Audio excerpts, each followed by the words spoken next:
E a cobertura jornalística sobre casos criminais e outros temas que são relacionados à segurança pública tem um lado, o da acusação. É o que mostra a pesquisa Mídia, Sistema de Justiça Criminal e Encarceramento, narrativas compartilhadas e influências recíprocas. E para falar conosco a respeito, temos aqui a diretora executiva do IDDD, o Instituto de Defesa do Direito de Defesa, Marina Dias. Bom dia, Marina. Bom dia, Glauco. Um prazer estar aqui com você. Bom dia a todos os ouvintes da Rádio Brasil Atual. Muito bom. O prazer é nosso, Marina. E esse levantamento, para explicar um pouquinho para o ouvinte, também para o telespectador da TVT, o levantamento analisou 474 notícias de 2017 a 2018, de 63 veículos de informação de todo o país, e também examinou 681 sentenças judiciais produzidas em 8 estados nesse mesmo período. Além disso, foram feitas 26 entrevistas com atores do sistema de justiça criminal. E, Marina, a gente sempre tem a impressão de que, de fato, a cobertura jornalística é bastante enviesada e tem, na prática, esse lado que mostra principalmente a acusação, isso envolvendo todos os atores do sistema de justiça. Mas a pesquisa traz dados que efetivamente comprovam isso? Sim, sem dúvida. A gente já tinha, como bem você disse, Glauco, essa análise, essa perspectiva de que a imprensa acaba trazendo mais o lado da acusação e trazendo um viés acusatório. E o levantamento nos trouxe essa realidade, nos trouxe esse diagnóstico. Então, 74% das matérias trazem apenas argumentos acusatórios. E isso se dá, a razão disso são inúmeras, Mas eu acho que talvez a mais estruturante e importante é o fato de que a gente tem uma sociedade em que a cultura punitiva está absolutamente arraigada. E isso se manifesta em todas as instituições e em todos os espaços, Isso não é diferente na imprensa. E essa cultura punitiva, ela se manifesta também tanto com relação à pouca diversidade de fontes, e no caso do nosso levantamento trouxe que a grande maioria das matérias trazem como protagonista das fontes a polícia, por exemplo, e também no uso da linguagem, Então, uma linguagem que muitas vezes viola princípios importantes como o da presunção da inocência. Então, muitas vezes, uma pessoa que acaba de ser presa ou que está sendo acusada de um crime, mesmo sem ter uma decisão transitada e julgada, já é tratada como uma pessoa culpada, Então, são diversas as formas em que essa cultura punitiva se manifesta. E também, acho que um outro dado importante é o peso que é dado à versão da acusação em relação à versão da defesa, Normalmente, existe sempre um peso maior para a versão da acusação, E isso é muito problemático. Eu até costumo dizer que um processo justo, ele leva em consideração, ele tem um equilíbrio entre a defesa e a acusação, E uma boa reportagem, ela é fruto de uma apuração rigorosa de todos os lados envolvidos. E você chama atenção também, Marina, para um aspecto importante, que é a questão desse timing da cobertura, Porque ela se concentra principalmente numa etapa que é muito inicial no processo, no qual não houve sequer o exercício devido do contraditório. Inclusive, depois, muitas vezes, a história acaba sendo esquecida, ou nem vira denúncia por parte do Ministério Público, ou se vira e o juiz acata, a pessoa é absolvida daquela acusação, só que o dano já foi feito. E aí o jornalismo meio que abandona a história e não faz ali a reparação devida. E isso traz, obviamente, um dano à imagem da pessoa que é praticamente irreversível, Sim, sem dúvida. Esse ponto é importantíssimo, Glauco, porque o tempo da notícia é diferente do tempo do processo, Então, o tempo da notícia ele é mais imediato, O crime ocorre e logo vem a notícia. E em razão disso, normalmente as primeiras fontes acabam sendo a polícia, né? Muitas vezes apenas a polícia. Aliás, muitas vezes nem sequer a polícia é ouvida. A primeira notícia, ela é dada com base, por exemplo, em notas, em releases, né? Então, isso leva também a ter de alguma forma, uma versão que é a primeira versão, que é a versão acusatória. Ao passo que quando o processo começa a acontecer, você começa a ter o contraditório. Então, começam a surgir as outras versões, a versão da defesa, e outras provas também acabam sendo colhidas e trazidas. E não necessariamente a cobertura disso ocorre por parte da imprensa. Muitas vezes a imprensa localiza a reportagem nesse primeiro momento, que é o momento que é logo após a ocorrência do crime, né? E aí eu acho que uma outra questão também, que é assim, o tempo do processo, ele é largado, e existe muitas vezes uma ânsia por uma resposta, que é uma resposta que é o do tempo da notícia, que é outro, né? Então, às vezes, ajustar esse tempo da notícia com o tempo do processo é um grande desafio. E a pesquisa também traz o dado de que, além desse uso, da predominância das fontes policiais, também quando existe ali no veículo uso de imagem ou vídeo para retratar a situação, a polícia é sempre o principal ator retratado, né? Um padrão que acaba se repetindo e reforça essa centralidade da instituição policial no imaginário visual da persecução penal. E Marina, de que forma isso acaba se relacionando com outro dado, que é o fato dos policiais serem as principais e às vezes as únicas testemunhas das ações penais, em especial aquelas relacionadas ao crime do tráfico de drogas. Isso acaba reforçando a credibilidade do testemunho junto à opinião pública e também junto ao judiciário? Sem dúvida nenhuma, né?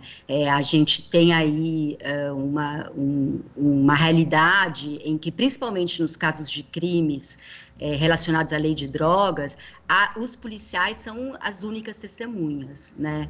E isso é super grave, porque a gente acaba tendo um testemunho que não é um testemunho imparcial, né? Embora exista uma percepção do judiciário, né, e dos juízes de que o policial ele tem fé pública e que ele não tem motivos para não dizer a verdade, as coisas não são tão simples assim, porque o policial ele é aquela pessoa que efetuou aquela prisão. Então, de alguma forma, ele quer chancelar aquele ato pelo qual ele foi responsável, né? E quando a imprensa também traz o policial como a fonte, que é uma fonte que tem ali, né, uma autenticidade, uma legitimidade maior, de alguma forma ela está reforçando também isso, né? E eu acho que uma problematização importante, Glauco, em relação a isso, é que existe, e isso também se manifesta nas reportagens, um peso diferente para as fontes, né? Então, as fontes que trazem um viés acusatório, ou as fontes que são dos atores do sistema de justiça, como, além dos policiais, os promotores, os juízes, existe uma tendência do jornalista e da imprensa de dar maior credibilidade a essas fontes e menor credibilidade à fonte da defesa, né? Como se essas fontes, que são fontes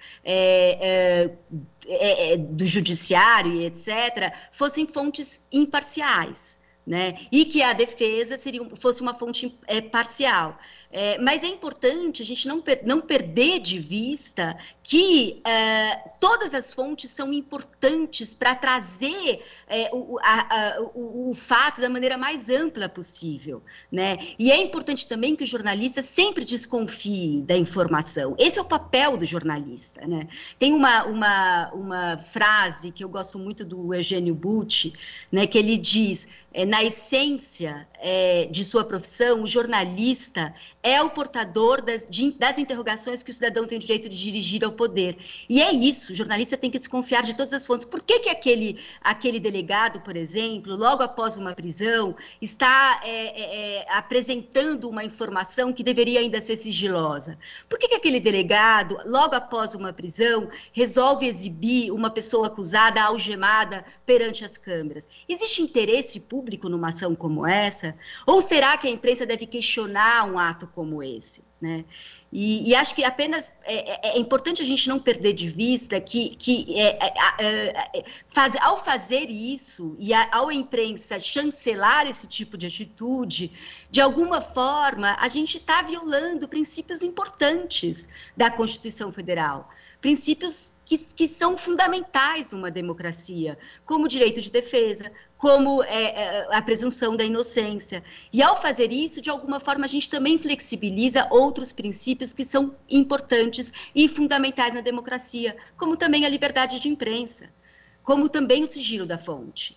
Né? O sigilo da fonte e a liberdade de imprensa estão previstos no artigo 5º, assim como o direito de defesa e a presunção de inocência.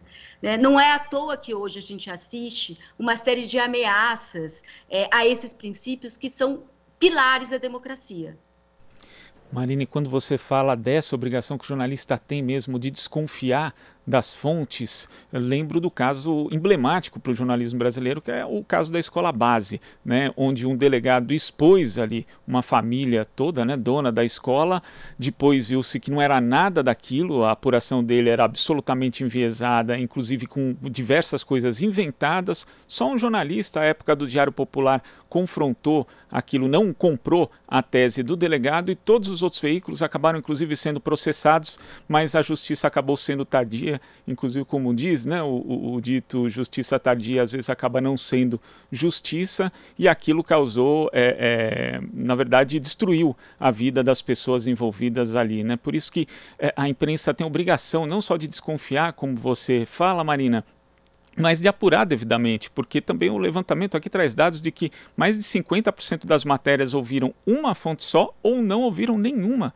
fonte. Inclusive são aquelas matérias, né, 64% delas sem identificação de autoria, o que também é uma forma de se desresponsabilizar, falar, olha, não sei o que estou falando, é o Ministério Público, é o delegado, é a polícia. Então é necessário que os veículos de informação e jornalistas elaborem melhor matérias que dizem respeito à vida das pessoas, Marina. É isso, fundamental, importantíssimo. E mais uma questão também que eu acho que é importante, né? Para além, porque hoje a grande parte, a maioria das reportagens tratam de casos específicos, casos concretos. Mas existe uma importância também da imprensa olhar para a questão do contexto da criminalidade, do contexto da violência, também de olhar para a política criminal, para a política de segurança pública, né? E mesmo quando está apurando um caso individual, né? Então, por exemplo, um caso bem específico, né? Quando, por exemplo, uma pessoa que estava presa sai em progressão de regime, e aí, por algum motivo, ela comete um crime, né? Qual que é normalmente, qual que é o perfil da cobertura que se dá logo após esse acontecimento? Veja bem, tá vendo como não adianta? Olha que absurda a progressão de regime, logo depois de cumpriu tantos anos e logo depois foi solto e já cometeu um crime.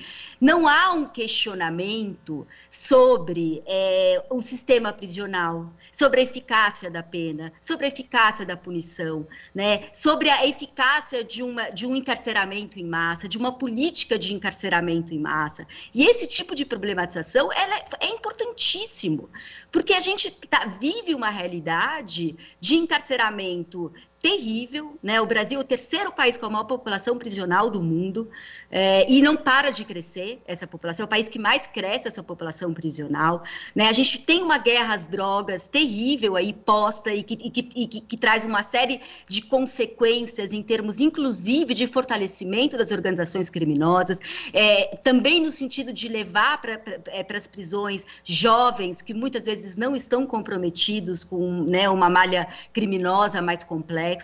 E pouco se fala sobre isso, né? A gente percebe que existe cada vez mais uma abordagem nesse sentido por parte da grande imprensa, mas a grande imprensa não traduz toda a diversidade de veículos que a gente tem em todo o nosso país, né? Então, acho que é muito importante trazer isso. Inclusive, um dado da pesquisa é que 98% das reportagens não falam sobre contexto. 98% simplesmente dá ali a notícia sem falar nada, e quando a gente fala muito em negacionismo hoje em dia, né, Marina, isso é uma cobertura negacionista, porque na verdade as ciências criminais, a ciência do direito, as ciências humanas de uma forma geral, que analisam o problema da violência, da criminalidade, do encarceramento em massa e dos seus efeitos, ela é praticamente ignorada na cobertura jornalística, principalmente da mídia tradicional. Sem dúvida, é ignorada, e isso tem uma série de consequências, né? É um pouco voltando àquele primeiro ponto que eu trouxe, esse tipo de cobertura reforça a cultura punitiva, né? Reforça estereótipos, reforça a violência estrutural, reforça o racismo estrutural, né? Reforça o preconceito, e acaba focando em situações específicas, como se essa situação, esse caso individual, tivesse fora de uma realidade que está posta extremamente complexa e delicada, né? E com isso a gente não problematiza, e é isso, a imprensa precisa problematizar, a imprensa precisa fazer as perguntas que o cidadão tem o direito de fazer. É esse o papel da imprensa, é esse olhar crítico, é o olhar crítico para os fatos, o olhar crítico para a palavra de todas as pessoas que estão sendo ouvidas, né? É isso que se espera de uma boa imprensa, uma boa cobertura jornalística, né? E é isso, a importância do equilíbrio. É claro que nós sabemos que existe sempre uma linha tênue entre a liberdade de imprensa, entre o direito de informar, né, e o direito de defesa, e outros princípios importantes dentro do processo criminal. Mas o que tem que nortear o jornalista é o interesse público, né? Esse é o princípio que deve nortear o jornalista, né? E isso, ao olhar para o interesse público, a gente já tem aí meio caminho andado para uma boa reportagem, para uma boa apuração jornalística. Marina, queria agradecer demais a sua participação aqui no Jornal Brasil Atual, e lembrando às pessoas que nos acompanham que essa pesquisa pode ser acessada, inclusive, no site do IDDD. É isso, está lá a pesquisa, ela foi feita em parceria com o SEBRAP, a pedido do Conselho Nacional de Justiça, que sentiu a importância de se olhar para essa relação entre a imprensa e o judiciário, e também as consequências dessa relação para o encarceramento em massa. Marina, muito obrigado e até a próxima. Muito obrigada, uma alegria estar aqui com vocês. Alegria nossa. Conversamos aqui com a diretora executiva do IDDD, Instituto de Defesa do Direito de Defesa, Marina Dias. Você está ouvindo Jornal Brasil Atual. As notícias que os outros não dão.